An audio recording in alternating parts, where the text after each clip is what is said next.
আজি পবিত্ৰ ঈদ আৰু পবিত্ৰ ঈদৰ প্ৰতিগৰাকী ইছলাম ধৰ্মাৱলম্বী লোকলৈ মোৰ তৰফৰ পৰা টাইমিৰ তৰফৰ পৰা শুভেচ্ছা জ্ঞাপন কৰিছোঁ। এই মুহূৰ্তত মই ইছলামপুৰ মছজিদত উপস্থিত হৈছোঁ আৰু ইছলামপুৰ মছজিদত নামাজ আদায় কৰি আছে ইছলাম ধৰ্মাৱলম্বী লোকসকল। হাজাৰ হাজাৰ লোক সমবেত হৈছে এয়া ঈদগাহত।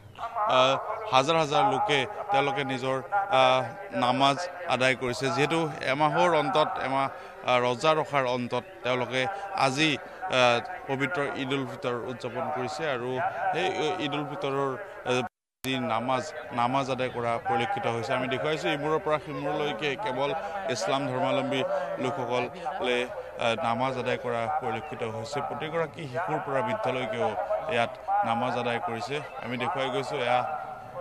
দেখুৱাইছোঁ এমাহ ৰজাৰ অন্তত আজি ঈদ উল ফিতৰৰ নামাজ আদায় কৰা পৰিলক্ষিত হৈছে। হাজাৰ হাজাৰ লোকে ইছলামপুৰ মছজিদত আহি উপস্থিত হৈছে আৰু আজি মুছফিৰ খানাৰ যি ঈদগাহ মৈদান আছে সেই ঈদগাহ মৈদানত আমি দেখুৱাই গৈছোঁ টাইমতে দৰ্শকসকলক। প্ৰতিগৰাকী শিশুৰ লৈকে একেলগে তেওঁলোকে মিলা প্ৰীতিৰ বাবে শান্তি সম্প্ৰীতিৰ বাবে তেওঁলোকে দোৱা কৰা পৰিলক্ষিত হৈছে।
কেনেকৈ ক'লে তুমি ৰাজি হ'বা, তুমি আমাক তোমাৰ পছন্দ মোতাবিক বনাই দিও মৌলা।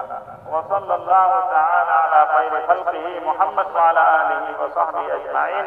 আমিন বিৰহমাতিকা ইয়া আৰহামাৰ